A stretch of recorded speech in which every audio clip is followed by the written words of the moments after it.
legs, they get to a strong single leg, but opponent has a really good wizzer that locks them down. All right, so I'm going to cover this position for a while, and then we'll advance with however much time that we have.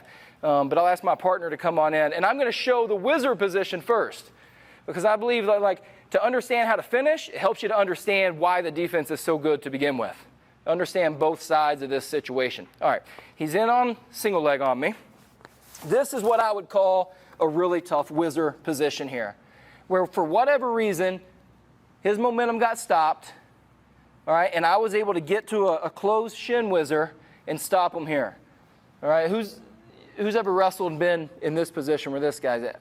It's not a lot of fun. It can be really tight, especially if your opponent knows what they're doing here. All right, so I'll break it down, and we'll talk about what makes a wizzer so strong so we can learn how to beat it. All right, because this is a common position at every level you see people get stuck in. A few keys. What makes a wizzer good is, obviously, I've reached around and I've grabbed my own shin. I'll rotate a little bit. What's going to make my pressure tough on him is if I'm in this defensive position, I'm constantly trying to get my knee as far away from his head as I can get it at all times. So here's not that much pressure. But as I start to rotate my knee away from his head, that becomes a lot of pressure. So as I wizzer, I'm never still in this position. I am always trying to turn my knee away from my opponent the entire time. All right, so that's important for him to know, is that's what makes my wizzer effective. All right, a couple other things that I have to do. I'm always pushing off of this foot. I'm getting weight into them, which means he's going to want to get weight into me to be able to finish, but I'm pushing back. I'm driving my butt and my hips down into him, turning my knee away, and I'm trying to keep his shoulder down on the mat. If I can do that, I've got a pretty good lockdown wizzer. Very effective defense that you should be teaching.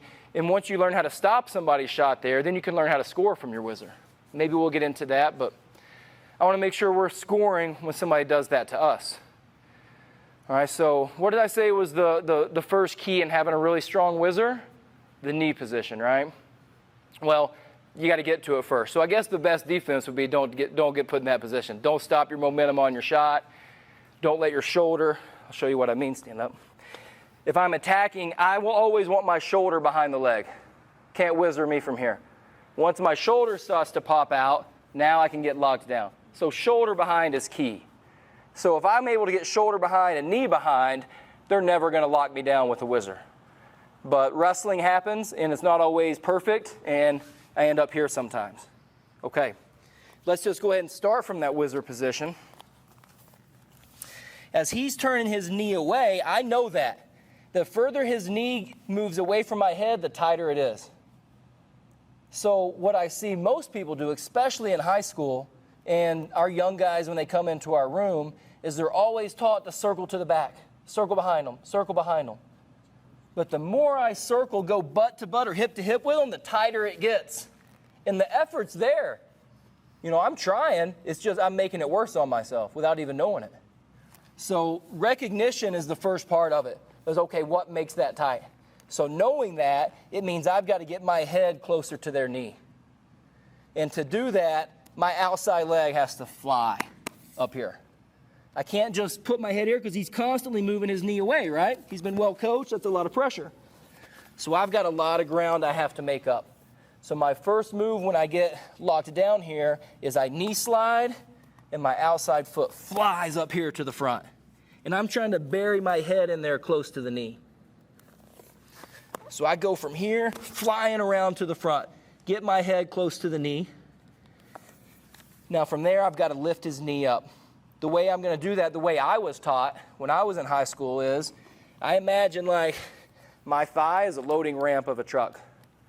All right, and I've got to get his leg up the ramp. So I come around, I knee slide, leg flies, attack the knee with my free hand. Attack the knee, and I'm trying to pull that up the ramp. Once I get here, my lock shifts to the knee. So this would be one of the other coaching points is get your lock on the knee so that I'm not going to stand up from here, I'm going to drive into him. All right, but somebody, this is a room full of wrestling coaches, so you already know the answer, but what's one thing I have to guard against as I'm driving into him from this position?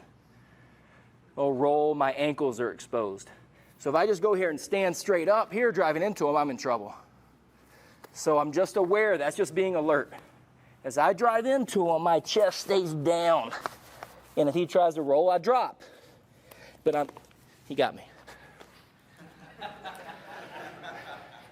Okay, so in competition, when you drop, if your knee happens to land on their face when you do it, then that's fine. I would say in the practice room, maybe you don't want to just knee drop straight on their nose, all right? Yeah. But since he got me on that one, who knows? Payback might be coming. So, okay, I'll run through it again. He's turning his knee away. I recognize it. I knee slide, trail leg flies. Go to the knee, bring it up. I keep my chest tight to the knee as I drive into him.